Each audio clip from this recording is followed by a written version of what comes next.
The night everything changed began with soft jazz, clinking glasses, and polite laughter drifting through the banquet hall. My mother, Eleanor Hartley, had just turned 85, and she looked radiant under the warm chandelier light. Pearls rested at her throat. A pale blue dress fell perfectly over her narrow frame.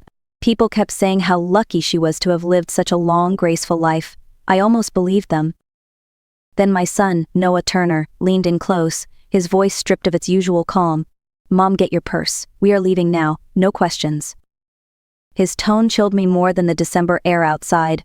Noah had never spoken like that to me, not even after my divorce, not even when he lost his job and stood in my kitchen pretending it didn't hurt.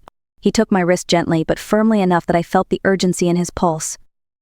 "Just walk," he whispered. "Smile, nod, do not look back."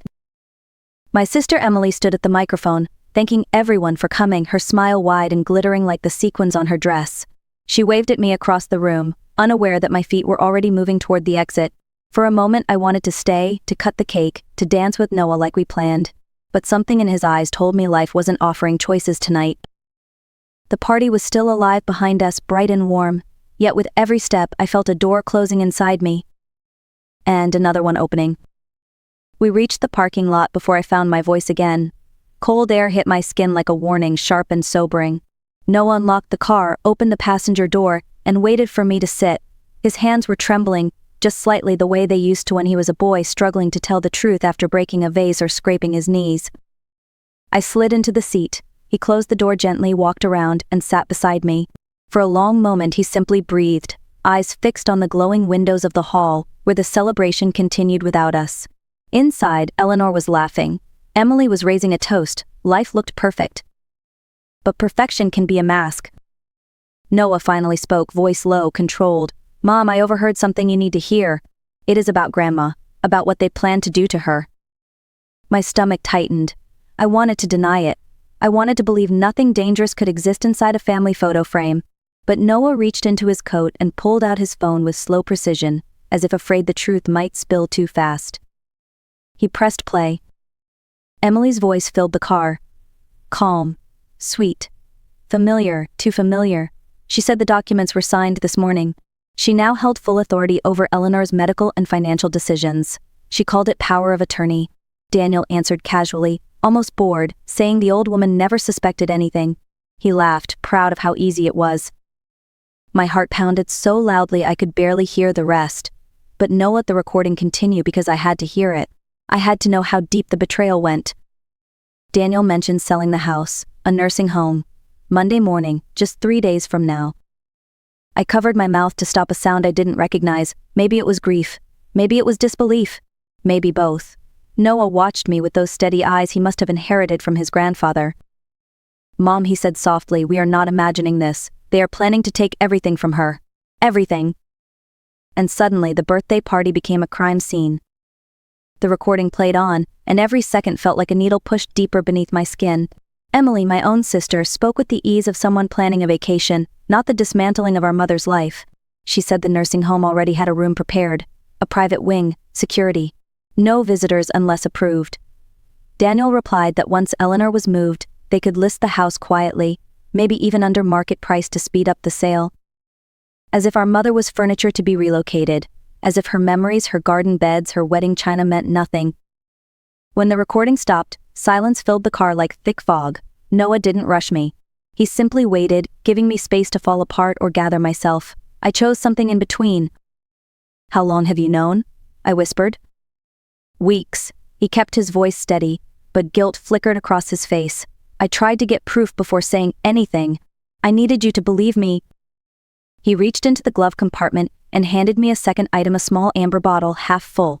I stared at the label, printed neatly in white. Lorazepam, strong dosage. "Daniel dropped this at Grandma's last week," Noah said.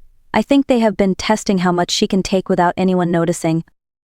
Something inside me recoiled. I pictured my mother's gentle hands shaking as she watered her violets. I remembered how she forgot my birthday once, then cried for hours. At the time I told myself age, stress, maybe natural decline. But now I wondered how much of her fading memory was hers and how much was engineered. Noah leaned back, eyes hardening. "We cannot let them move her. Not Monday, not ever." A slow, burning clarity settled into me. I had spent years believing family could be flawed but still safe. Tonight that belief cracked like thin ice. There was no room for hesitation, not anymore. We were no longer just relatives, we were opponents in a quiet war. And I intended to win. A pulse of anger and fear crashed through me all at once. My mother was inside that hall, smiling beneath a glittering banner that read 85 and still glowing, unaware of the storm gathering around her. I gripped the bottle of lorazepam until the cap bit into my palm. Noah watched me like a soldier waiting for command. His eyes were steady, not cold, just focused in a way that reminded me he was no longer a child. He was a man now, and he was asking me to choose. "We cannot confront them alone," he said. "If we do, they will deny everything. They will move faster. We need evidence and we need help." His voice didn't shake. Mine did. "Do we call the police?" I asked. He nodded once. It was enough. My fingers hovered over the screen. Dialing 911 felt like betrayal, but not dialing felt worse. I imagined Eleanor waking up in a locked facility, confused and afraid, stripped of her home and her autonomy. I imagined Emily signing forms with neat handwriting, smiling to herself. I pressed the call button. The dispatcher answered. I heard my own voice as if spoken through someone else, calm in tone but burning at the edges. I reported suspected financial and medical abuse of an elderly woman. I reported forged documents, controlled medication, an imminent transfer to a nursing home. The dispatcher's voice sharpened. Officers were coming, soon. For a moment Noah and I just sat there, breath held between hope and dread. Then the dispatcher said something unexpected. "If you can re-enter the event safely, stay close. Do not alert the suspects until officers arrive. Maintain normal behavior." Normal? As if anything was normal anymore. Noah met my gaze, his hand closed around mine. We were going back inside. Re-entering that banquet hall felt like walking barefoot across broken glass. Every step was quiet, deliberate, rehearsed in my head like lines from a play I never auditioned for. Noah walked half a step behind me, the way he used to when he was small and afraid of crowds. Only this time he wasn't hiding from the world, he was bracing to confront it. The music was louder than before. Someone was dancing near the dessert table. Cameras flashed.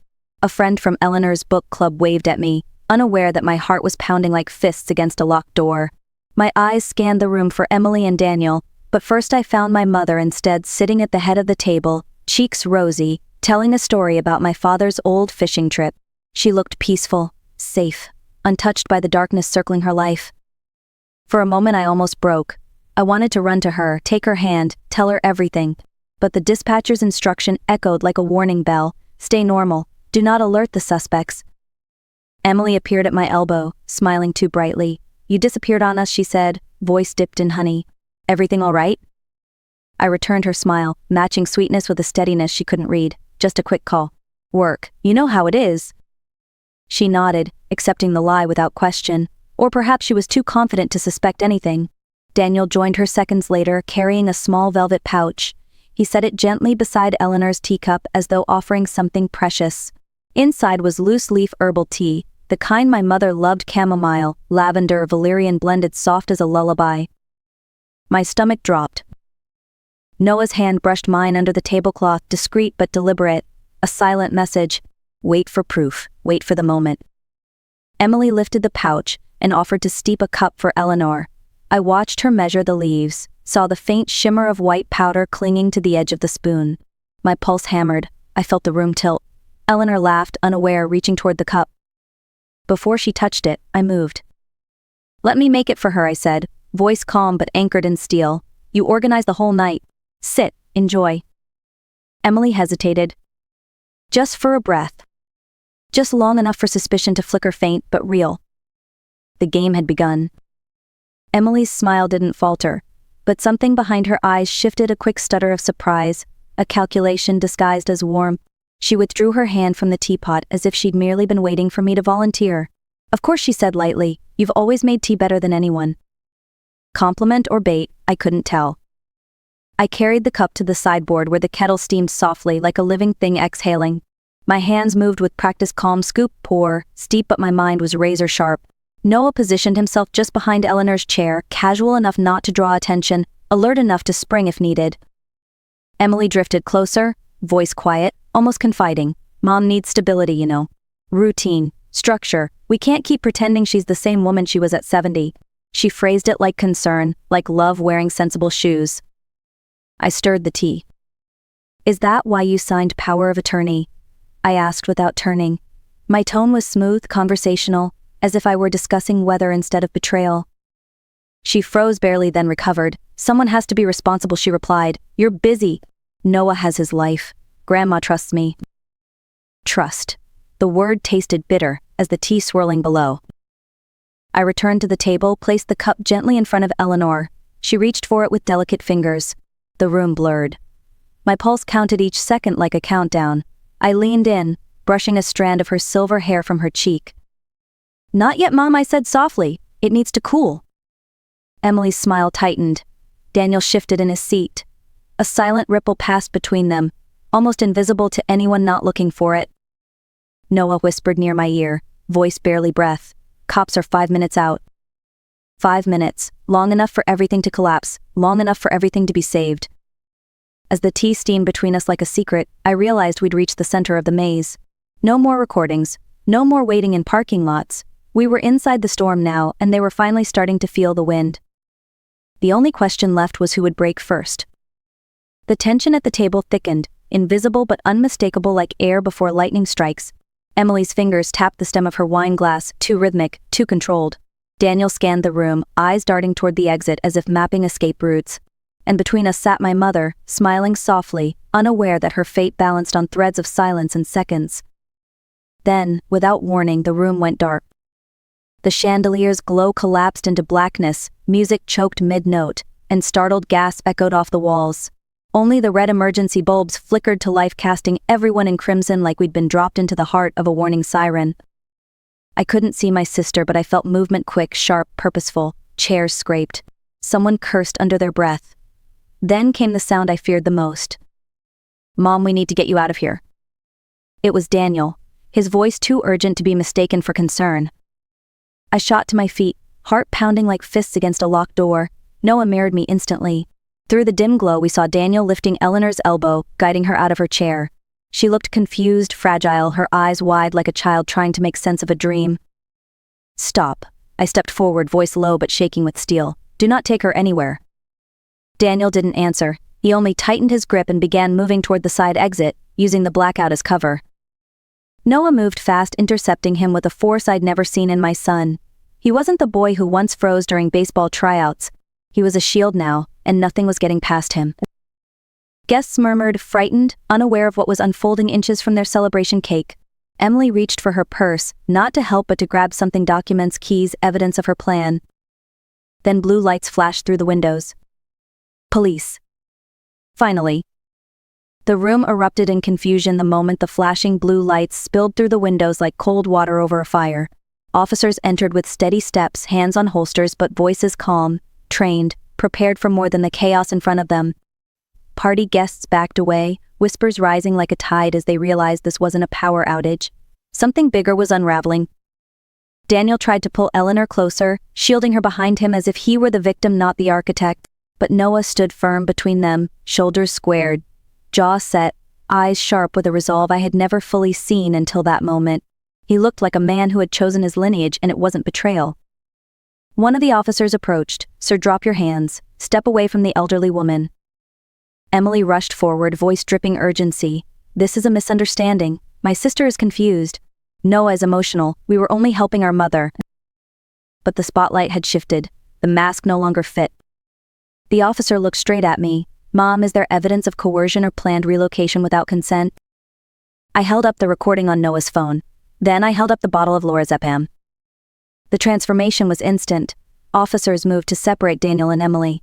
One restrained the doctor, who had tried to slip toward the exit unnoticed. Eleanor watched, eyes filling with something that hurt deeper than shock recognition. She lifted her trembling hand to her chest. Why? She whispered. Not to me, not to the officers. To her daughter. Emily's shoulders sagged as if truth itself pressed down on her. She tried once more to speak, but words dissolved in her throat. The room, still half lit and trembling from blackout, waited for the answer that never came. And in that silence, everything finally made sense. Interviews began right there in the banquet hall, tables still set with untouched cake slices and half-emptied glasses of champagne. Guests stood frozen in clusters, as if movement might shatter the moment into something they could no longer deny. Officers reviewed the recording twice, examined the bottle of medication, photographed the tea and spoon still dusted with residue. Every detail, every whisper, every secret that once hid beneath family dinners came to light under blue and red police strobes. But revelation didn't end at the party. 2 detectives escorted Emily and Daniel to separate corners of the room for questioning. Their confidence wilted. Daniel's voice changed, first sharp pride replaced by stumbling half-truths. Emily tried to hold herself together, chin lifted, eyes glossy, but her hands trembled. Authority she once wielded like a weapon slipped through her fingers like water. In the hours that followed, the investigation swept beyond the hall, into offices and patient files, through hospital signatures and pharmacy transactions. Dr. Howard's records revealed more than forgetfulness, they showed a pattern. Signed evaluations declaring cognitive decline where none existed. Recommendations to nursing facilities that curiously aligned with property sales. A system disguised as care, built on profit and silence. 12 elders, 12 families, all nearly erased with paperwork. Eleanor sat in a private room giving her statement, Noah beside her, steady as a lighthouse.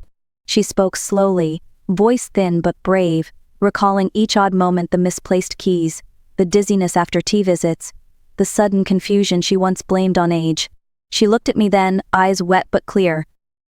They wanted me to disappear, Rachel. No, I replied. They wanted your voice gone, but it is still here. And now the world was listening. In the weeks that followed, hearings unfolded like chapters in a book no one wanted to read. Evidence built itself piece by piece, bank transfers, altered prescriptions, real estate inquiries made in Eleanor's name without her permission. Emily's voice on the recording, Daniel's fingerprints on the medication bottle, Dr. Howard's falsified reports stamped with signatures he could no longer defend. The law moved slowly, but it did move. Daniel accepted a plea first, his bravado gone like a mask dropped on a stage after the audience has already left. He faced charges for attempted medical manipulation and elder exploitation. Dr. Howard followed, losing his license along with his freedom. Emily held out longest, eyes hollow, face drawn, still clinging to the fantasy that love could forgive intentions built on greed. But justice has its own pulse, and it never beats for convenience. On the morning of sentencing, Eleanor stood with a cane and dignity that no document could steal. The courtroom fell silent as she spoke, not with anger, not with revenge, but with clarity earned through surviving betrayal. I raised my children to care for me, not to own me, she said. Love is not power, and power without love is cruelty. Her voice trembled only once. Noah slipped his hand into mine, and I realized we hadn't just saved her, we had saved something in ourselves, the belief that family is not defined by blood, but by the way we protect one another when it matters most. Emily wept then, quiet, broken, too late. Outside the courthouse, sunlight warmed Eleanor's shoulders like a blessing. We drove home together, 3 generations no longer leaking trust, but repairing it. Slow, real, earned. And as the world moved on, I carried one truth like a compass. When love is used as a weapon, justice must become the shield.